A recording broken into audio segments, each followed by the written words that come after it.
The action-adventure genre, or AA for short, has long been a staple of the industry, and it doesn't look like its popularity will be winding down anytime soon. In fact, 2022 has been a roller coaster of a ride for action-adventure titles. We've seen games like Horizon Forbidden West receive rave reviews, and Dying Light 2 Stay Human receive warm response. One game, however, could be the title-winning game from the genre. We're talking about Stray, and in this video, take a look at why this game could be such a big deal. Stay tuned. Stray has really gone viral. Posts about it were #1 on certain gaming subreddits at one point. We've seen YouTube videos about it get decent views. Anytime there's a new trailer, there's a lot of interest on social media. We've seen forums, comment sections popping off with excitement, all this over a cat game? Well, it might seem surprising until you actually look at it. Just look at the game footage. I feel like most people can't help but instantly be intrigued by this. Now, this game, Stray, is developed by a studio called Blue 12, and it's published by Annapurna Interactive's game division, which has a good track record lately with Neon White, Outer Wilds, and The Artful Escape. So it has that going for it. But what exactly is this game? Well, according to them, you explore and survive as this cat in an unwelcoming fallen city environment. Navigation, exploration, puzzle solving, using items, and stealth seem to be the main game elements. Now, we've seen the cat pick things up and use objects to solve puzzles. We've also seen the cat sprint from danger, as well as jump across ledges and up onto objects, not like a jump button, but more of a context-sensitive jump. Not as exciting, but yeah, doing cat stuff like eating, drinking, playing, rubbing up on stuff, knocking stuff over, scratching couches, which makes many of us extremely angry. The game seems to go all in on playing as a cat thing. And the sound it makes, from what we can hear, sounds like it's most actually cat sounds. According to a preview from GameSpot, there's even a dedicated meow button, and some of the actions just involve the cat swatting at things with its paw. And even the way it jumps up on things, like the back legs winding up and then the sudden pop of a jump, animations and little touches like this, just from the gameplay trailers, do seem convincing.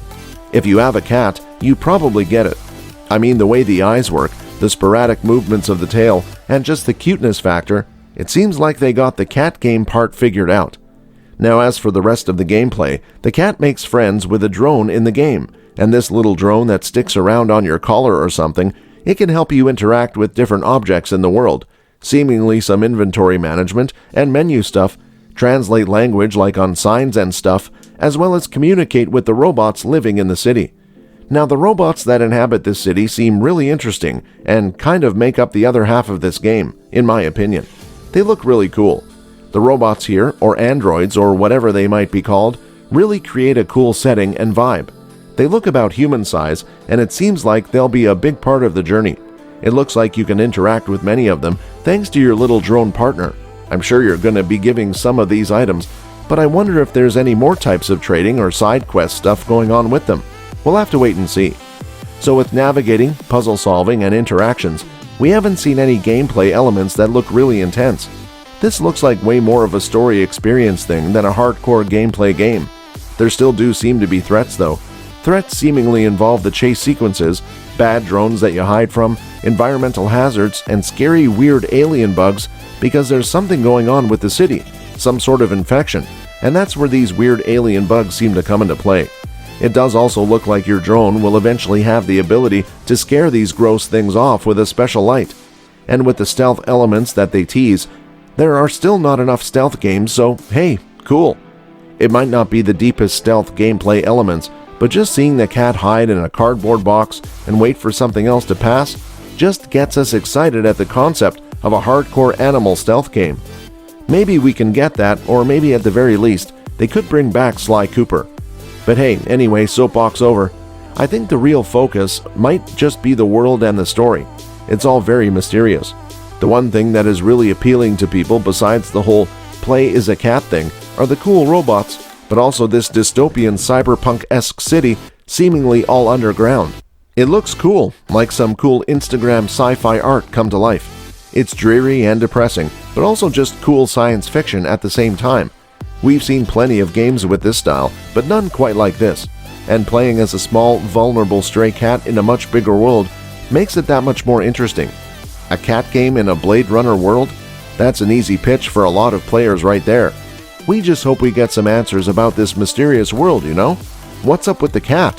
Where are all the humans? What's the deal? Even if it's ambitious, I just hope there's some interesting themes that pop up. The other real question is how much of this world can we really explore? How linear is it?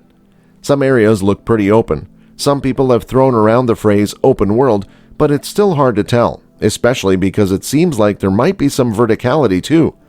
A cat can jump up fire escapes and across rooftops, so there's a lot of potential for these areas to be big, but that's the whole thing, right? Potential. I think whether it ends up a compelling video game adventure or just a chill, simple piece of video game art, I think either way, it's at least kind of a win, as long as it doesn't end up boring or just a complete gameplay disaster. The other bit of appeal is that it's just an animal game.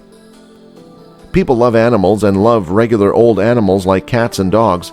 Remember Tokyo Jungle on PS3? It was a Sony-published, smaller-scale game based around a few animals in an abandoned Tokyo. It started basic. A lot of the focus was on Pomeranian dogs, but it would expand to other dogs, deers, hyena, lions, and it got pretty crazy. It was a really unique game, kind of about animal survival, but with a vibe that is something else. There aren't really many games like it. It was an experience, more than a hardcore game, yet it was still really satisfying to play. To wrap up, Stray has been popping off online, and the main reason is because obviously it's a cat game in Blade Runner City. The sci-fi setting seems unique and not generic. Playing as a cat is something we don't often do. And really, just to touch on something else, the game as a concept is different. How many of you guys out there complain about remakes and sequels and just endless stuff and less creativity? Here's something new and special right here, and that's why there's a lot of interest. A lot of people are just hungry for something a little different, something fresh. So with Stray, that's really where we think all the appeal lies, why people are interested in it. It could still end up being a flop, but we won't know until we play it. The game is releasing July 19th, 2022, so we don't have to wait too long, and it's going to be on Windows, PS4, and PS5. Fingers crossed. That's all for this video. Hope you enjoyed this one. Thanks for watching.